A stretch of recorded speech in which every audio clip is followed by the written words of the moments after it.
Thank you very much, everyone. Super happy to be here again. And my name is Shu. Sound the same as that Shu, but it's not that Shu. It's Shu. I'm a co-founder and the CEO of Gastronaut. I haven't done this kind of thing for a long time, so yeah, some freestyling here. A couple of words about the Gastronauts. We are a catering company, and we work only with immigrant chefs who cook exclusively food from their own home country. And by that, we bring the superb craftsmanship, and their enthusiastics and the culture to the customer's table. At the same time, when the customer enjoy or when the eaters enjoy the food, they also bring employment and integration and social economic sustainability to the chefs, but without paying anything extra. It's just a different choice. By that, they are contributing back to the society. Actually, we have very similar idea as what you have presented, the regeneration. We feel like, is it called regeneration, right? No. Yeah. Yeah? Yeah. And we feel like we need to do positive impact because we hear like everyone is talking about sustainability, but sustainability to us is like doing less harm.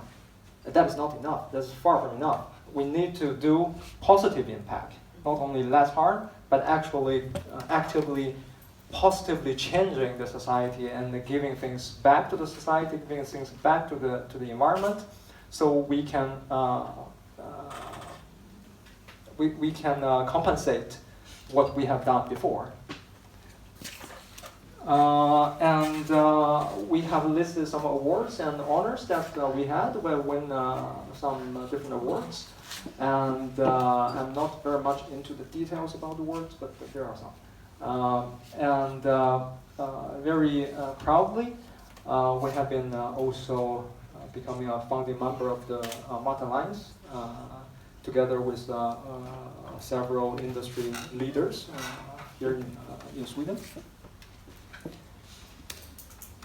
And actually, what's different that Gastronaut do? We have mentioned that we do only international food, or we only work with immigrant chefs. Besides that, our chefs all have a so-called ghost kitchen. It is not a restaurant. It's compared to the restaurant. You can't really walk into our catering kitchen and buy food. It's not like that. Actually, it's quite important for us. This is a very important aspect because it is making it so much easier for our chefs. Because actually, in this industry, people spend roughly 30% of their total budget on renting, another 30% on personnel who take care of the restaurant, waiters, waitresses. And by working as a ghost kitchen, you cut all those costs down. So it makes the life of our chefs so much easier. It's exactly as you once said. It needs to make people's life easier so they can really feel and continue doing it. On the other, there's another point. Is the better product, and it is also inherited in our model. Yes, question? Sorry, I didn't understand what ghost kitchen. Yeah, it's compared to a restaurant. Because restaurant, they always have a customer facing open area that you can walk in. Our kitchen are not open to public. It's not a restaurant. You can't go in and order food and sit there and eat. Yeah, so it's only a production kitchen. Yeah, catering kitchen. It's Yes. kind of like an Yeah, invisible yeah. kitchen, Okay. if that Yeah. makes it easier to understand. Yeah. No, it's just different because I worked in the catering industry, so it's just. Yeah, it's a catering kitchen. Yeah. It is a catering kitchen. Oh, Yes, okay. but also on the other hand, this kind of This is a phrase that people use quite a lot. For example, there are restaurants only visible in platform like Foodora, but you can't see. Yeah, that's yeah. So Okay. Yeah. I think for the public, probably this one is more easy to understand. The Yeah. ghost kitchen. Yeah. Better produce is also inherited in our model because our chefs only cook food from their own country. Basically, they have been trained for 20, 30, 40, 50 years how to test how to tell the difference. Is it a good product? Is it good cooking or is it bad cooking? Is it the right ingredients or is it the bad, the not so correct ingredients? Like you have bring up an example that the Italian eaters, when they see a different paprika, they clearly can tell the difference. But probably for you, probably it tastes the same. And that is the same thing that we have. All our chefs are super picky about all the ingredients they use and how they cook the food. So it is the right food. And actually, it really does make a difference. For example, one of our chef, he is super picky about flour and how to make flour-based product. Every bag, for me, quite often I can't taste any difference, but for him, every bag of flour is different. And he tweaked the recipe up to down to 1% because of the different batches of flour he buy. Another one is better service. Because all the founders and all the chefs, most of the people we work with in this company are immigrants, and we have a different service level from our background culture. And this helps us to see different levels and the different what is better, what is worse, and we pick all the good ones. So it also make our service on a super high level. All our customers have one response that our service is kind of out from the normal standard. We're super responsive, we're super flexible, and we're super service oriented. One example that we do is that normally when you send in a catering request to a traditional caterer, especially a large one, you don't need to expect an answer in the same day. You probably need to wait. But for us, we have a standard.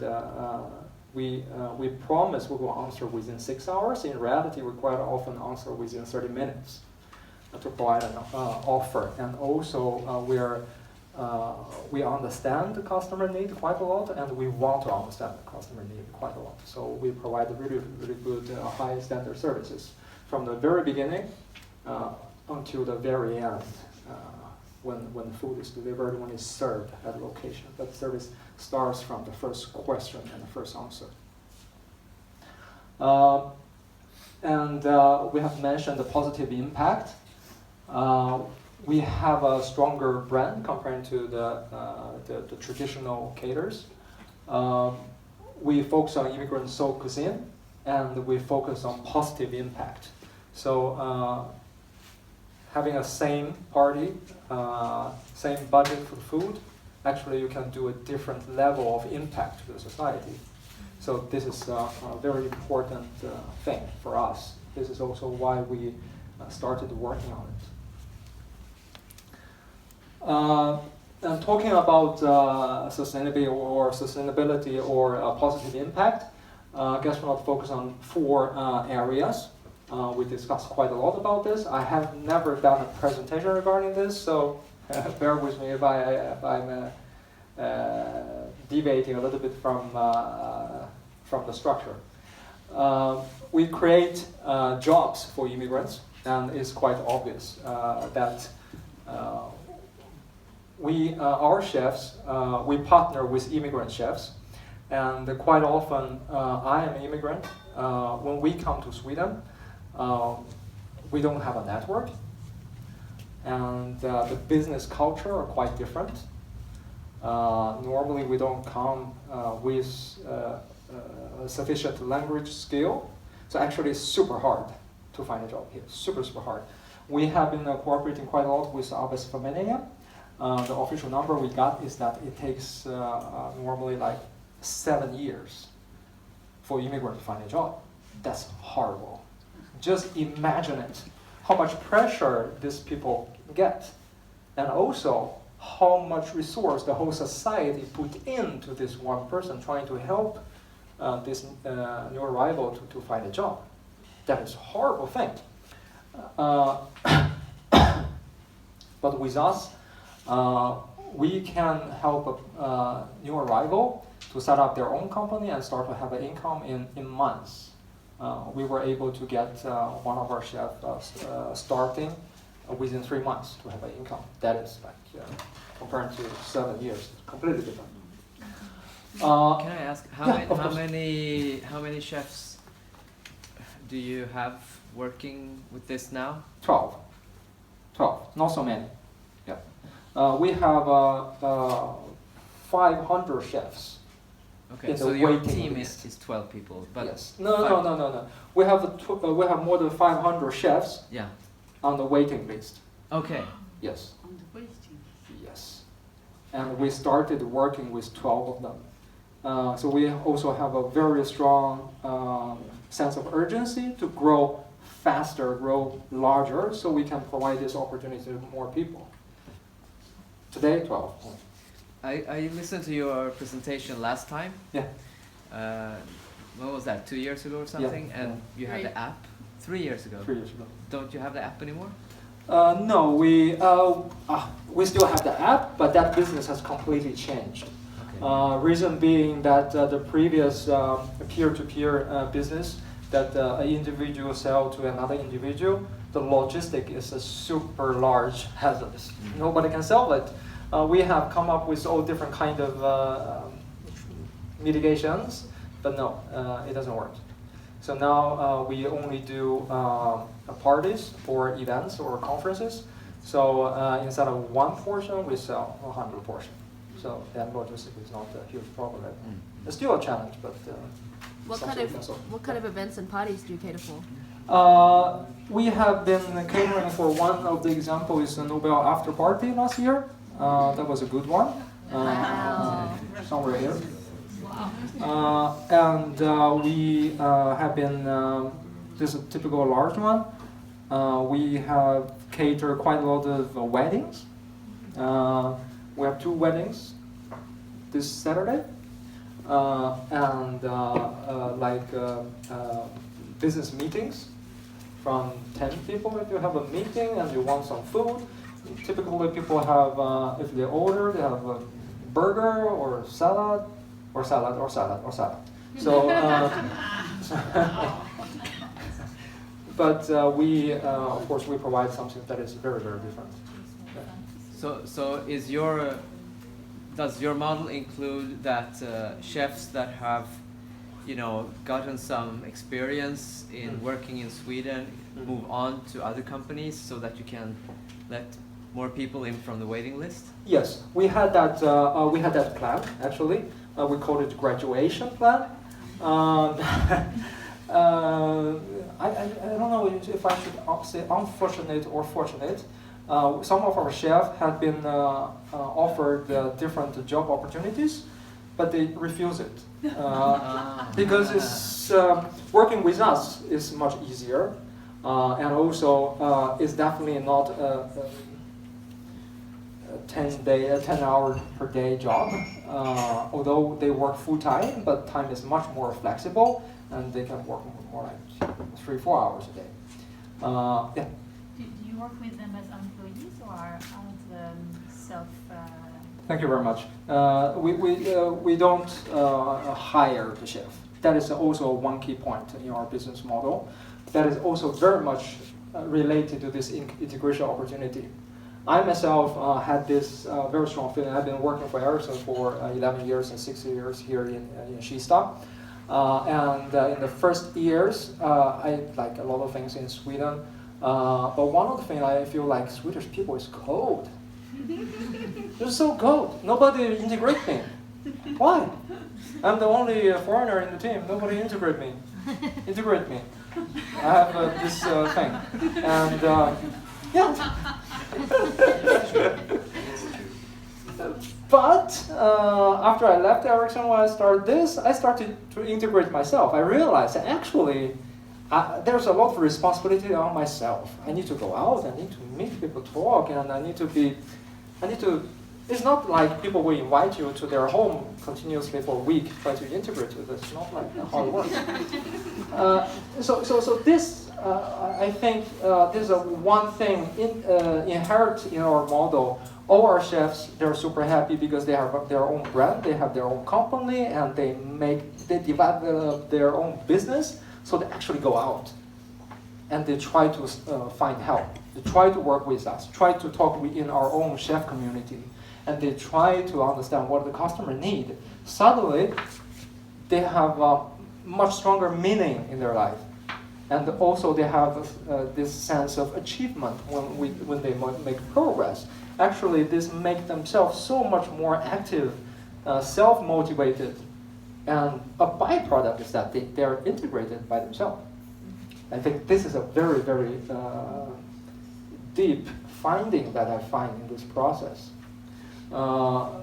Also, we have a similar concept years back from a different person that one was failed. And what I heard is that actually the difference is that business hired the chefs, and they suddenly lose the productivity like 30-40%. Previously, they found everything working, but as soon as you start to hire, the things drop quite a lot, the motivation and so on and so forth. So yeah, probably there's other reason why it failed, but for us, we think this is definitely one of the key reasons why we can make it up to today. So another one is economic sustainability for the immigrants. Find a job is not only enough, but also it needs to be economically sustainable. We know that in the food industry, we see a report of Sweden that the average salary for chef is to 21,000 per month. But a chef that works with us full time can earn more, and also is much better working condition. So this is one of the reasons nobody wants to graduate. Another very important part is that 80% of our chefs are female, both in the waiting list and with the one who is working with us. Yes, I think this is very, very important, and also very different. We don't have the official number, what is the percentage in the food industry or in the catering industry today in Sweden, but if you walk into a catering restaurant, catering kitchen, you can see most of the people is men. Yeah, sorry. Which, percent-wise, which nations are these? I didn't really calculate for that 500 people, but for the 12 we have Pakistan, Malaysian, Singapore, Somalian, Chinese, of course, Spanish, Greek. Yeah, I think this is it. Yeah. Yeah.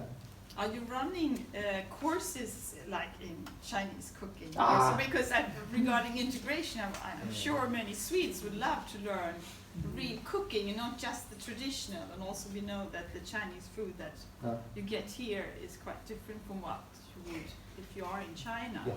Yes. So I mean that could be something, or are you doing that, or talking about food and not just the traditional food, or what is your edge there when you We talk about Malaysian food? Probably there are not too many Malaysians here, but how do you reach out with that then? How do you communicate the offer that you're having?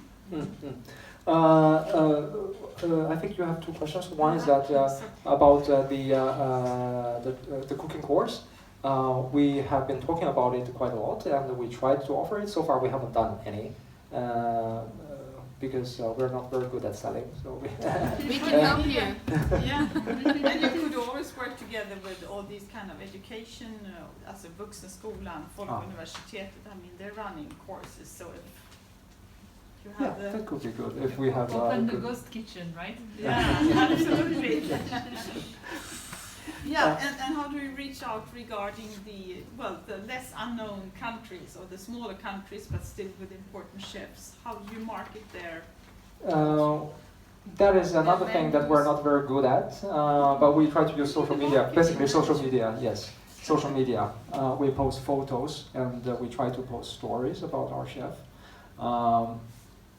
And I think photo is one of the most powerful tools. And we try to send out newsletters. Yes. So What is your price? my price. Yeah. We have a very large price range. Business-wise, because we have these 12 chefs, they have very different capacity. So we have a lot of very nice building blocks, from small ones to large ones. So actually we can make very different pricing and make very different menus. For lunch, we start from around 100 kroner. If it's a proper lunch, I mean hot lunch, if you're a wrap, it's a wrap price. Even wrap, we have very, very different wrap. Looks the same, but tastes very different. Super nice, actually. And up to 500 plus per person. So, yeah. All inclusive or what? Can be all inclusive. We also have very nice waiter, waitresses. We have all the, everything you need, basically. Yes. Thank you. So we see that this whole area of service actually has a lot of potential for integration and the job opportunity. Our goal, as we talked before, is fantastic food and also the best service. And we believe it's equally good. And we see that we are really excel in the both areas. What people talk about us, and we have a lot of good words. Basically, if you search us on Google, you can see all 5-star rating. I don't really know how many people rated us, but I know it's like all 5-star. And also we have an internal survey system that we always try to understand. We have a score of 10 system from 0 to 10, and our average is about 9, so quite high. And we have a list of customers that we are really proud of, and it's quite a long list. There are a lot of new ones that Wow, McDonald's bought from you? Yeah. I don't know why, actually. Well, I know whose food is better. Is it for the chiefs? It's the chiefs that order. I don't want to talk too much about my customers. They order from us, yes. When you have a client Yeah. and you serve them, Yeah. do you at all include any information about the food itself or like the culture in which it comes from to further spread education Yes. about the importance of knowledge on the culture and the Yes. food and Yes. history? We always try to do that because that is a big part in the complete food experience. What we always do is that we always tell the customer that how much they contributed by ordering from us, how many crowns they contributed to the immigrant chefs. So every time I give them an exact number. That is, and there's also a small poster we put together with the food, so the customer, the guest, understand how much they contributed. And also, there's always a small description about the food, preferably with history about this food. But that we didn't find a good solution to present it physically at the event. But we always send it to the customer. So there's a link, when we send a menu, there's a link to each dish. You can click in and read who cooked it, what are the ingredients, what are the story, and a small description of the food. Yeah. Yes. Just out of curiosity, in your Yes. offering, when you serve for a specific event, is it one chef for one event, or do you mix Oh, contributions from different chefs. Thank you very much. There's another important question actually. We almost always combine what chef can do. One of the hard thing for a small catering startup to do is to provide a good menu. A lot of chefs can do 2-3 food really, really good, or they can do a long menu very, very good. But for a customer, if you get everything from, let's say, China or South China, probably you can't really tell the big difference in between the food, and it's a bit weird for a whole event to be completely Chinese. So it will be very difficult for this kind of catering providers to sell the product. What we do is that we combine different elements. So everyone can share a little piece of the cake from the customer order, and also customer get more complete offer. I think that's a very important thing we do. If you come to our next event on November 13, you will get to try their food. Oh, really? Yes, I was gonna say we should. You're also gonna be able to add Swedish Institute. We get to hear because of the partnership we have with Swedish Institute on the next Stockholm Food Movement. We're able to have some gastronaut here. Wow. It's very exciting. Wow. Thank you. That's good. Okay, sorry. So this event is about storytelling. Can you explain why you decided to go with the words immigrant soul cuisine? Yes. Because it's really, I don't know, it's really, it's immigrant, we all immigrants, all the founders and people working for Gastronaut are immigrants, all our chefs are immigrants, and it's really from our soul. This is really something we wanted to do. So for us, it's quite natural, immigrant soul cuisine. Sorry, it's a very short story, but that's the truth. Yeah?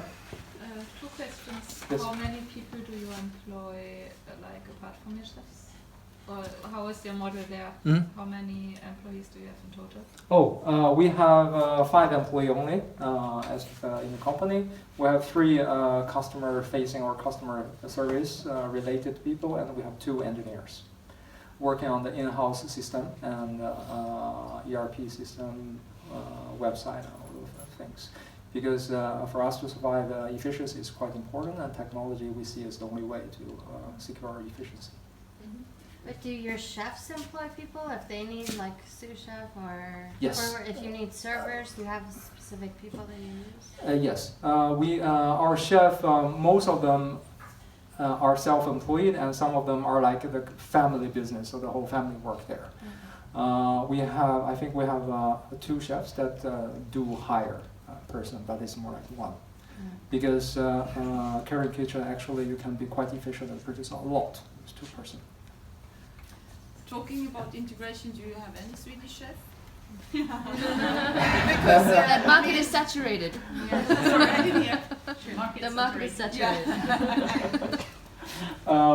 So far, there's no. We have a Swedish citizen chef, yes.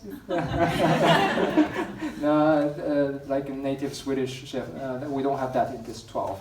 But I'm thinking of marketing, so I mean, talking about food and food connecting, if you understand kind of what, if we're talking also Swedish customers here, you could get some hints of why Swedes are, I mean, they're quite interested in food, so I think it could be an added value for you, for them, or invite them as a guest, a chef, I don't know. Somehow to talk about food, both what you do it so that you can market your different cuisines from other countries vis-a-vis the Swedish one. We're not serving salmon, or we're not serving elk, or whatever it is. Yes, I think this is actually very important for us, and we have a good not a lot. We would like to have a larger network, but so far we have a good smaller network around us. A lot of the very nice immigrants and Swedish guys are helping us, giving us advice, and we can talk about. So actually, it's quite nice. Interesting. Yes, please. Just congratulations to your business area. I mean, it's really spot on. It's filling really a great Thank you. need and helping the market. And I didn't hear the whole information mentioned about these ghost kitchens. Do you actually provide kitchen facilities to the chefs? No, we don't provide a kitchen facility to chef today. We have planned to do that because we see that it is quite hard for a chef to get started. But today we don't. You could be a co-work for chefs. Yes, exactly. Yeah. That is something that we wanted to have. We want to have. Yes. Can you imagine to have only seasonal and local Swedish food from small-scale farmers in your? Not only.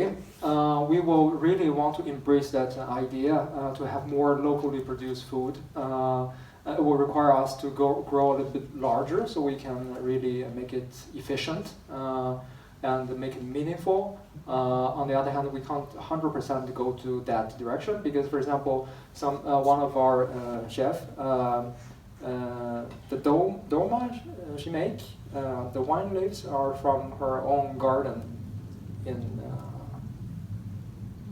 outside Sweden.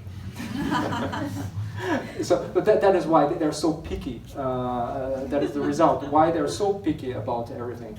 The ingredients are handmade by her family back there, so the taste is exactly right. Yeah.